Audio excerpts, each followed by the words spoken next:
Have you ever met someone whose life story feels like a wild, breathtaking ride?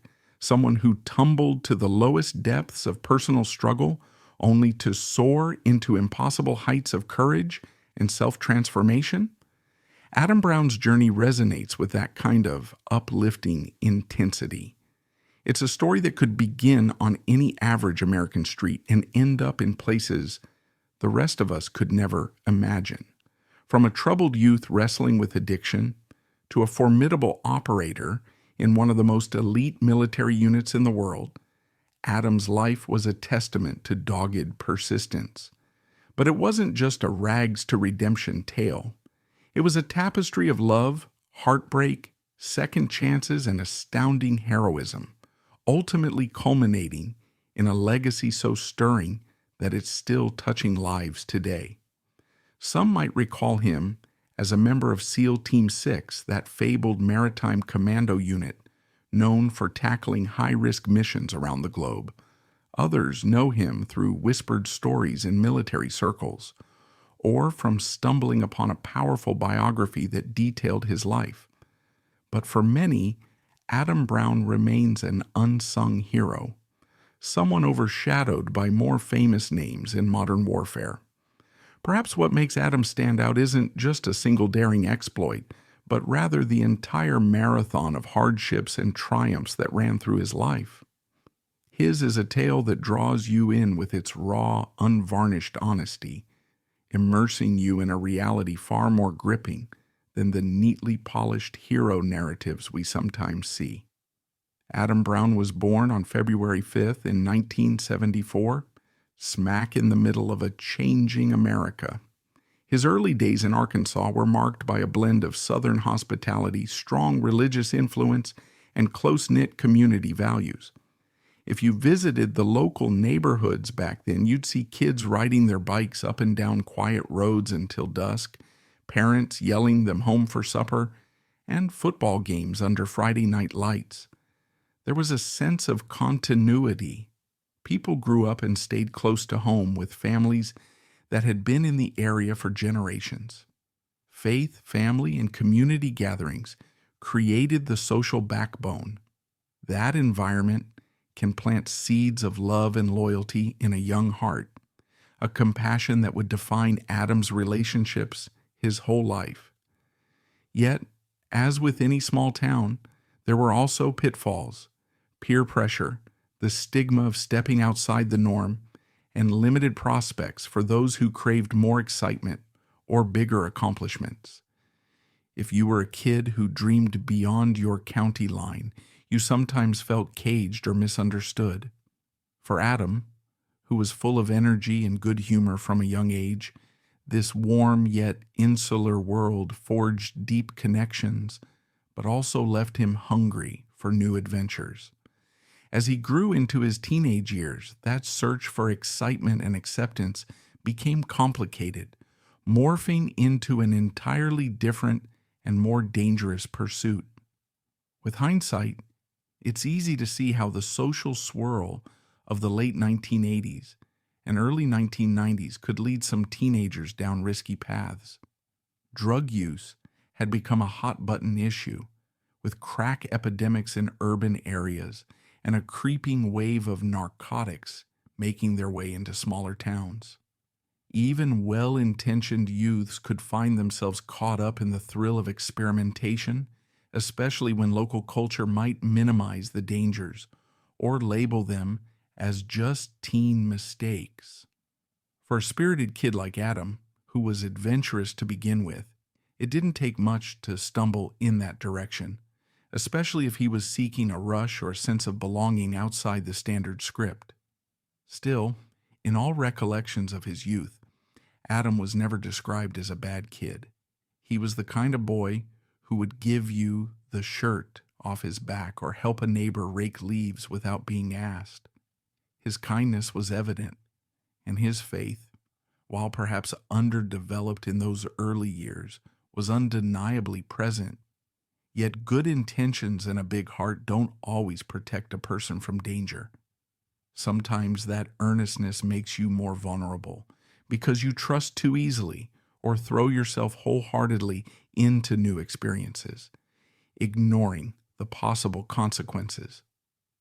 In the social climate of his teenage years, Adam was apparently introduced to recreational drugs. What began as a way to fit in or find excitement spiraled into a life-altering addiction. Before long, he was embroiled in a whirlpool of substance abuse, losing sight of the moral compass he'd grown up with. The heartbreak in the Brown family was tangible. People often talk about how addiction doesn't just hurt the individual, it can tear at the fabric of entire families and communities. Despite repeated attempts by loved ones to pull Adam back, the addiction sank its claws deep, leading him down a path where run-ins with the law became more frequent, culminating in arrests and time behind bars. During this period, the early 1990s were also a dynamic and sometimes turbulent era for the U.S. as a whole. The end of the Cold War had shifted global power structures, and the first Gulf War had come and gone, leaving behind new definitions of patriotism and military readiness. For teens and young adults, especially those feeling directionless or living in economically stagnant areas, the military offered an escape and a chance to be part of something bigger. Many saw enlisting as a surefire way to secure discipline, benefits, and a certain measure of pride. Yet for Adam, caught in the grip of addiction, the idea of the military was a distant thought, overshadowed by immediate struggles. Little did anyone suspect that he'd eventually transform himself, break free from those chains, and rise to stand among America's finest warriors. In many ways, this is the turning point that defines Adam Brown. How a person can crash so hard, hitting rock bottom, and then look in the mirror one day, realizing they have to make a change that goes far beyond themselves. As we explore the moment he made that decision, it's crucial to keep in mind that the 1990s were a time of shifting moral landscapes, with public attitudes toward addiction evolving from condemnation to a more nuanced understanding of the disease. Rehabs, support groups, and second chance programs were growing, but not everyone found success in them. For every story of someone finding recovery, there were many who could never quite climb out. Adam Brown's story is remarkable partly because he did manage that climb, though it was anything but linear. He backslid, he struggled, he dealt with doubt, shame, and the self-loathing that can accompany relapses. But there was also a driving force in him, a stubborn sense of hope that refused to let him stay down. Part of that optimism came from his inherent nature. Adam was known for a big grin and an infectious sense of humor. Another crucial part came from faith, something that had been woven into his life from childhood, but had yet to fully blossom until he found himself pushed to the brink. During his worst episodes, Adam's family and close friends prayed, intervened, and stood by him, even as he faced jail time. Their unwavering support, combined with his realization that he had to change or lose everything, sparked a slow turn toward rehabilitation.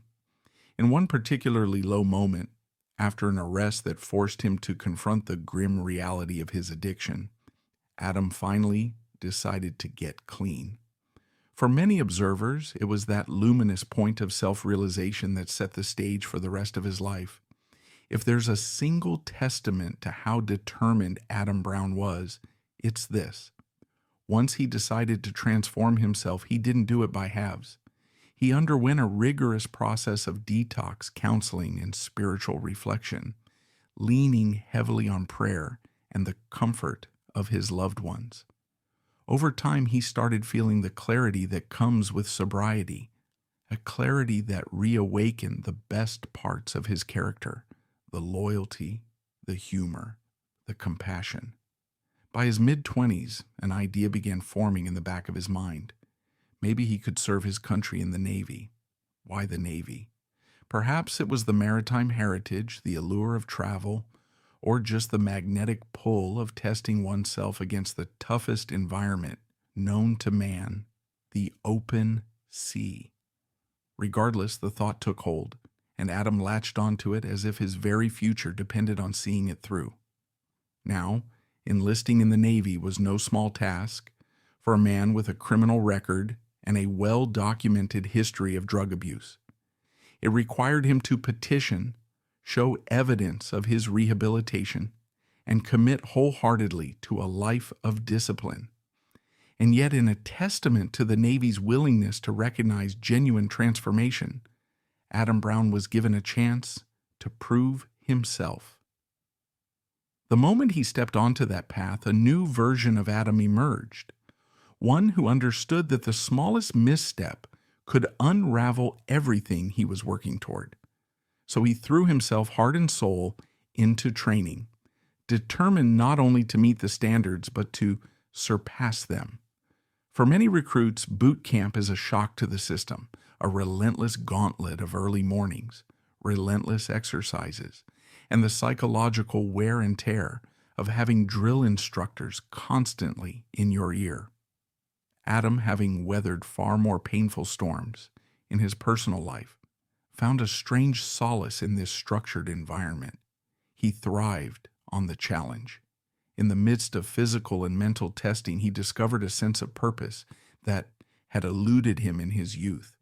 Every push-up, every timed run, every test of mental acuity felt like a stepping stone further away from his old life. If his fellow recruits found out about his past, they might have been surprised because Adam exuded positivity and never played the role of a victim. He was known as the guy who would give everything, whether it was during a 10-mile run or helping someone on the team who was struggling. Over time, he completed basic training with distinction, positioning himself for the next giant leap. BUDS Basic Underwater Demolition. SEAL training, the gateway into the Navy SEAL community. BUD/S is infamous for its intensity. It's the training pipeline that crushes those who don't possess near superhuman determination, forging a bond among those who survive. For Adam, it was the ultimate arena, a chance to test his reborn character and prove once and for all that his new life was for real. BUD/S is a kaleidoscope of cold ocean swims, merciless runs in the sand, punishing log carries, and the dreaded Hell Week, where sleep is practically non-existent and your body begs you to quit. Throughout this, Adam not only held his own, but also earned a reputation for an almost stubborn refusal to surrender. That refusal, ironically, would become the hallmark of his life story. In the swirl of training challenges, some lesser-known facts stand out.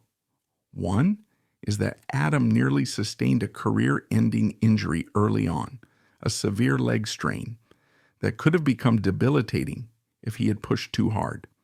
Against medical advice, he kept going, determined not to be rolled back. Another snippet, rarely discussed, is the time he helped a struggling teammate in the middle of an ocean evolution, sacrificing valuable seconds and risking a scolding from instructors just to ensure his buddy's survival.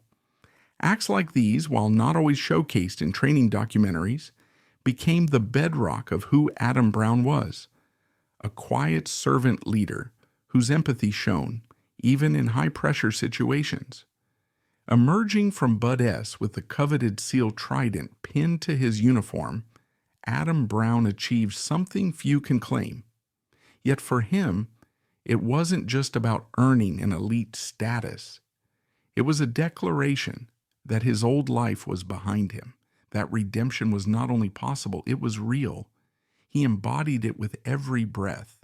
Naturally, the next steps involved advanced training, readiness exercises, and potential deployments. And as the U.S. ramped up its global military engagements, Adam found himself thrust into the unfolding chapters of conflict in both Iraq and Afghanistan. Operation Enduring Freedom in Afghanistan and Operation Iraqi Freedom in Iraq created an urgent demand for highly trained special operators. The specialized commando units like SEAL teams were deployed for everything from direct action missions to clandestine reconnaissance. Adam, with his unwavering resolve and growing combat skills, was exactly the kind of person the Navy needed in its most elite ranks. And so his path eventually led him to SEAL Team 6, DevGru, renowned for tackling the highest stakes, most covert missions in modern warfare. This move was, in many ways, the apex of a career that had started so unsteadily. Yet the path to SEAL Team 6 was not guaranteed. The screening process is rigorous and punishing, involving advanced close-quarters battle drills, high-level marksmanship, high-altitude parachuting qualifications, and more. Even among the SEALs, who are themselves the cream of the crop, only a fraction pass the selection for SEAL Team 6. Adam's acceptance into this elite unit speaks volumes about his grit, teamwork, and absolute refusal to fail. But as fate would have it, life wasn't done challenging him. During various stages of training and deployment, Adam endured injuries that would have forced others into medical retirement. One especially severe mishap cost him an eye, and another injury cost him a portion of a finger. For any soldier, losing an eye can be career-ending, especially in a field that demands precision shooting and impeccable depth perception. In a twist that underscores Adam's unbreakable spirit, he learned to adapt and retrained himself in marksmanship, sometimes switching sides to accommodate his visual limitation. That might seem unremarkable until you imagine the near superhuman dexterity required to effectively shoot and operate gear from what was once your weak side. Additionally, an injury to his hand meant learning new ways to grip weapons, manipulate triggers, and handle the punishing physical tasks that come with close combat. If there was ever a test of a person's can-do attitude, this was it. Time and time again, Adam adapted, overcame the pain, and then stepped back into the fight. There's an untold story from his time at SEAL Team 6. While training in advanced breaching techniques, Adam insisted on practicing repetitive fine motor tasks in the evenings, well after his teammates had turned in for the night. He would stand in a corner of the base, reloading and unloading his weapon hundreds of times, adjusting to the absent finger, recalibrating his muscle memory. It was a moment that crystallizes the depth of his commitment. He wasn't content to survive adversity. He had to excel in spite of it. With multiple deployments to combat zones, Adam Brown participated in missions that remain classified to this day, operating in some of the most hostile corners of Afghanistan. The War on Terror was a labyrinth of shifting allegiances, hidden enemy enclaves, and complex cultural landscapes. SEAL Team 6 operators were often called upon for high-value target raids under the cover of darkness, sometimes reliant on intelligence that arrived last minute and demanded immediate lethal precision. Adam's role could range from breacher to sniper overwatch or anything in between. These missions often blurred the line between survival and unimaginable risk. In Afghanistan especially, the rugged terrain and unpredictable nature of insurgent tactics added to the layers of danger. Soldiers had to deal with IEDs, mortar attacks, booby-trapped compounds, and well-hidden sniper nests. For Adam, each mission was a test of mental and spiritual fortitude as much as physical. But he balanced this with a tender side that found solace in calling home whenever possible, speaking to his wife and children. He wrote letters, some of which carried a heartfelt reflection on faith and the ephemeral nature of life in the combat zone.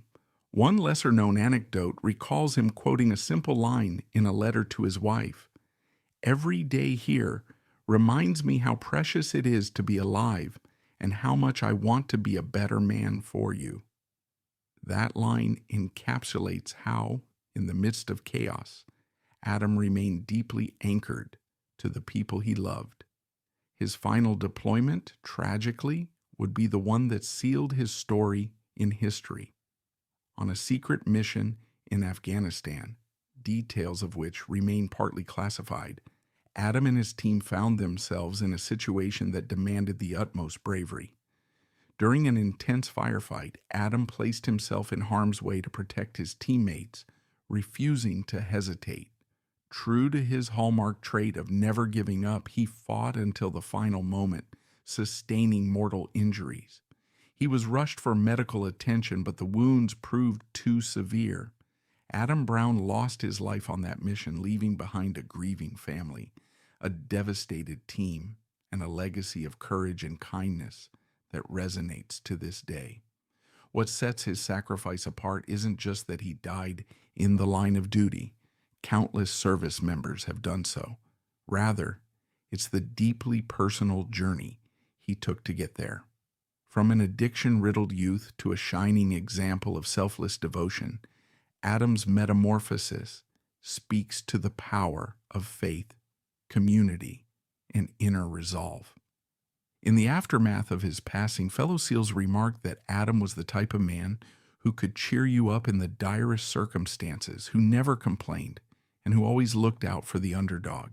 He was known to carry pockets full of candy on missions, to hand out to local children, a simple gesture of goodwill in war-torn regions. When his body was flown back to the United States, the ceremony was both somber and uplifting, as if the sadness of his loss mingled with an overwhelming gratitude for his life. The outpouring of love from his hometown, from fellow service members, and from strangers who'd only heard of his story was immense. People who had never met him showed up with flags and tears in their eyes, wanting to pay respects to a man who represented something pure and inspiring. Over time, memorials were dedicated, and his story began to circulate beyond just the military community, making its way into books, documentaries, and online videos. This is where we can shift gears to the personal anecdotes that give even deeper insight into who Adam was. His family remembers him as a doting father who would recite bedtime stories over satellite phone calls, eager to remind his children how much he loved them. Friends recall him as the college dropout who once skateboarded down a steep hill on a dare, laughing and hollering despite the risk, only to later channel that same fearless energy into special operations. And there are countless stories from fellow SEALs of Adam's generosity, like the time he gave up his own gear to a younger operator who didn't have the correct size, or spent his off-duty time helping a friend through a divorce. These little glimpses lay bare a deep well of compassion that coexisted with his intense drive. It's a reminder that behind the tough guy facade, often associated with special operators, there are hearts that feel deeply, especially someone like Adam, who never forgot the gift of second chances. One especially emotional anecdote comes from a military chaplain who met Adam on deployment. He recalled that Adam, during a lull in operations, asked for prayer not for himself, but for the Afghan villagers he had encountered. He was struck by the poverty and hardship they faced, especially the children. The chaplain was moved by the fact that amid the maelstrom of war, Adam's thoughts lay with people he had no obligation to beyond simple human empathy. It's stories like these that shape our understanding of Adam Brown as a man of nuance, flawed and courageous, vulnerable yet unbreakably strong, a living contradiction who found redemption by giving everything he had. If we look closer at the controversies and debates surrounding the War on Terror, it might seem jarring to mesh the brutality of conflict with the quiet compassion of a single soldier. Critics often argue that certain missions, especially those undertaken by clandestine units, operate in legal gray areas, and the cost to local populations can be immense. Others argue that these missions are crucial for neutralizing threats and maintaining global security.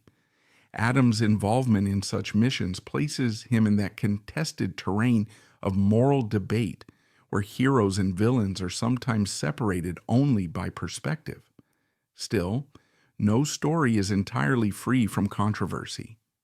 Some critics argue that heroic narratives like Adam's risk, romanticizing war, potentially glossing over the harsh realities of violence and the toll it takes on all involved.